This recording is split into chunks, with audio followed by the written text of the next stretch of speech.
Hello everyone, it's Lindsay, and I first want to apologize for my super sick sounding voice, and I want to thank all of you who've been praying for my boys and I this week. I know I've been super absent. Obviously, I am horribly sick with a really bad upper respiratory infection, so I did get this video filmed about a week ago before I got sick, and was waiting to do the voiceover, and I just can't wait any longer. So sorry, you're gonna have to put up with my froggy voice. But today I'm working on session 3 of the Illustrated Faith Only One You devotional kit, and I'm working in Colossians 1:27. And to start out with, I am going to go ahead and prep this page with some clear gesso. I'm going to be doing some watercoloring, and watercolors don't bleed through. You can see on the back side of this page was some watercolor, and it shadows but doesn't bleed. But I don't want my watercoloring on this side of the page to reactivate the watercolors on the opposite side of the page. So I am laying down that gesso just to protect the back page from getting ruined. And I'm going to be working with my Kiritake Gansai Tombi watercolors. I've had some people ask if these are still a favorite of mine, and yes, they are. I've just been using the Primas because the colors are colors that kind of worked with some of the recent kits. But I decided to jump in to these to do some brush lettering. So I have a water brush here from Arteza, and the prompt for the session 3 card has you hand lettering or doing your own lettering style for the verse that the card is talking about. And so I'm just going to take some watercolor and do some brush lettering on this page. I am going to go over the text, but watercolor is translucent, so I can still see the text underneath the watercolor. And you'll be able to see on the gesso kind of how it reacts differently. The watercolor kind of wants to pool, and you can see that right there. Kind of is a little bit different on gesso. But the other positive part of working on gesso for this is if I do make a mistake, I can pick up a lot of the watercolor because it's not able to seep down into the page. So it just makes it a little bit more forgiving as I'm doing this. I did go ahead and speed my video up 2 times, so this is a little bit faster than real time. And I'm just going to go in a couple times to make sure that my strokes are nice and clean. And I'm trying to do the thin, so not a lot of pressure when I'm going up with the brush.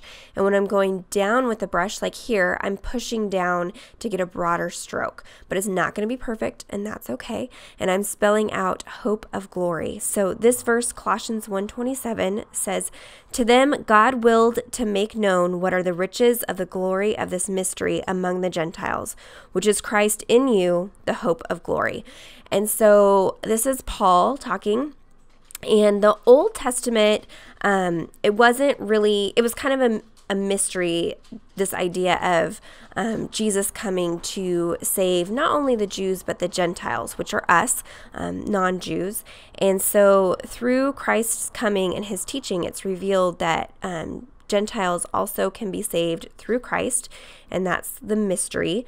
And by having Christ in us as Christians, we have the hope of eternal life with Jesus once you accept Jesus into your life. And so that's what Paul is talking about here in Colossians. I'd encourage you to grab the Blue Letter Bible app. If I can remember, I'm going to link it down below. If I forget, remind me in the comments, and I'll link it down below. Check out the Blue Letter Bible app for commentary. I'm not going to go into it much further just because my voice hurts. So it's going to be a little bit hard to talk too much. So you can dive in and do some of your own studying. But what I did on screen here is I pulled out one of the other journaling cards from the kit.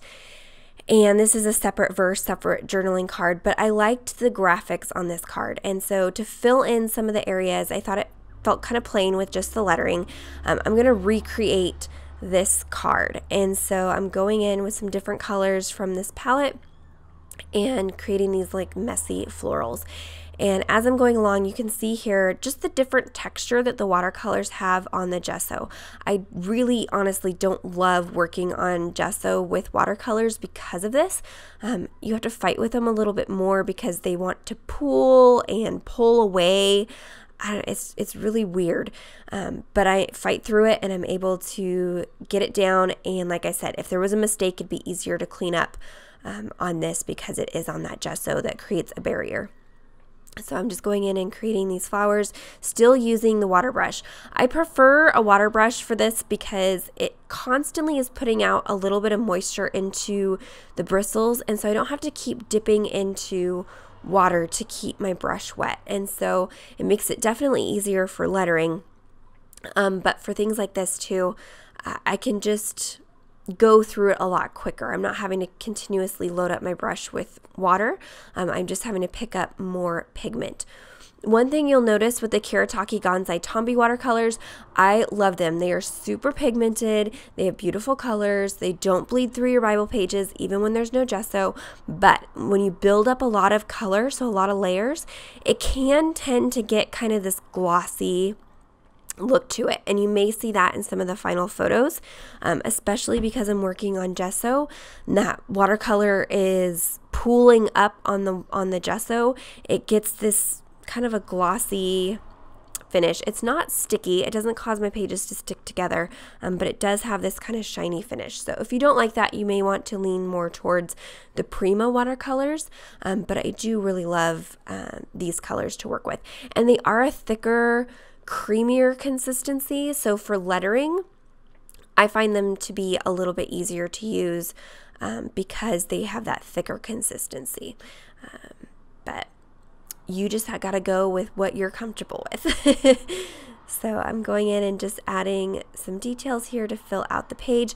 What you're not seeing on screen, because this is sped up and edited, is I am letting layers dry. So I made sure to let the first layer of the florals dry before I went in with these other details like the centers and the leaves and things like that. So I did make sure that things dried. That way the colors aren't blending together and getting muddy.